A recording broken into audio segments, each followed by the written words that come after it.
timer. I have a device of my own. It may be set for a bit more than 7 minutes. I apologize for that, but we always want to have more time. We don't have enough. Actually, not having enough time will feature prominently in my debate speech, so we can think of this not as just a tool, but as a symbol. For some people, the clock is the first image that comes to mind when they think about time. It ticks and goes on and on. For me, it was always the hourglass. Well, it's simply more noble, more traditional. After all, it has been in use by Microsoft Windows since 1995, I think. But also, it illustrates my point better, because a clock goes round and round and round, and in an hourglass, grains of sand fall down. Once they fall down, there is no way to force them back up.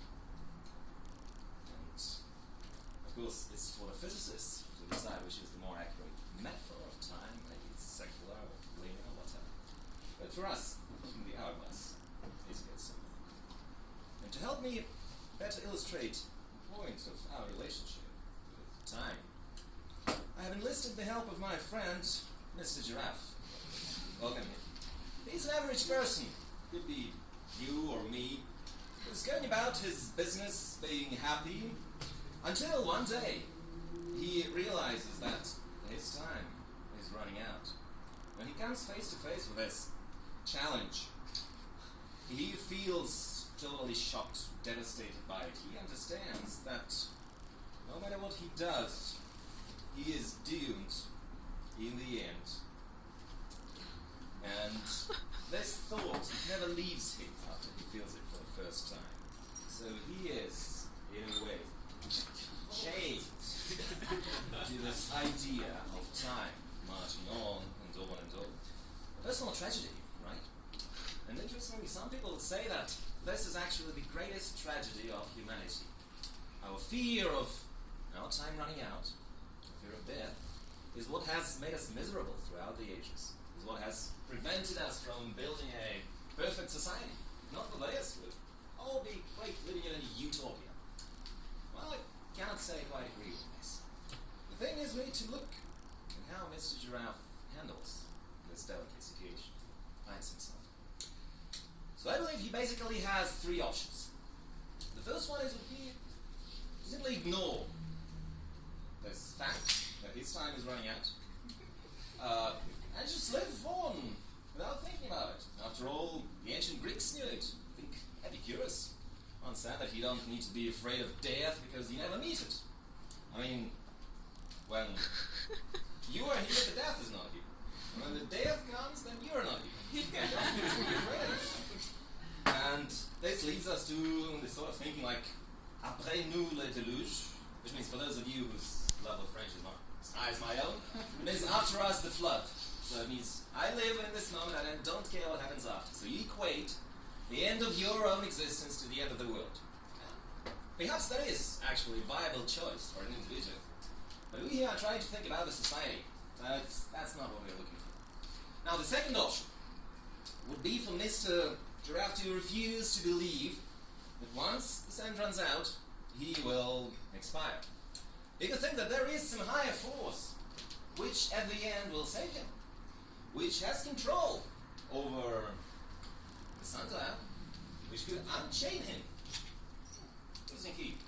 Unchain him from this vicious circle. And I wouldn't say that is ideal. It smacks a bit too much of weakness to me. But it is an option, and I would not argue with it. Maybe there is such a force. Maybe someone indeed holds the key. But the important thing here is that this sort of thinking has led us to create religion. Religion is the oldest and the first form of art, and it has contributed to the culture tremendously, and it still is very influential as a culture form. So it's not so bad, although not ideal. Now the third option, which I consider the best, and I'm glad that Mr. Giraffe shares this opinion with me, would be to face this issue, to face the fact that he is going to exist no more one day. And then They decide to do something, to leave something behind, so that when he's gone, something is left in the world. And he can do it in several ways. He could leave children after him. I mean, not just giving birth to them, I mean, bringing them up, enabling them to become capable members of society, so that they continue throughout the ages carrying his genes, his spirit, so that he lives on in the generations. He could also, and/or, those are not mutually exclusive, he could also decide to leave something in the memory of men. He could create some idea, concept, maybe a beautiful poem, maybe just leave something in the memory of people who surround him. Just being a good guide. When you communicate with people, you leave an imprint in every one of them. Once you're gone, that imprint remains. So you stay on in the memory. Another way to stay on after you're gone is to leave an actual object behind.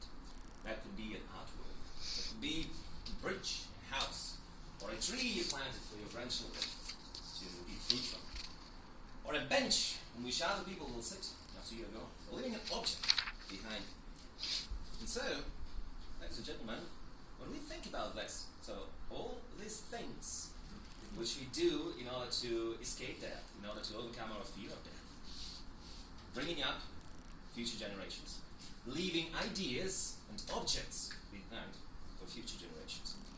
That is actually the foundation of our culture and civilization. So, we certainly hope to live long. Me and Mr. Giraffe, we hope to live long. Definitely. Maybe some technological breakthrough will enable us to go on in this body or in some computer form, whatever. Of course, hopefully. But I wouldn't go about bashing the fear of death as the single greatest evil, because it has helped us build our culture and civilization. The things we see around us are built to a large extent because of our fear of death and because of what we do to overcome it. And I'm afraid, Mr. Giraffe, you're probably not going to understand this, because let's face it, you are a toy giraffe, and this is the thing for humans. I think it is truly noble for a real human to realize that one day you will not exist any longer, and to do something, to leave something behind. I hope you'll do just that.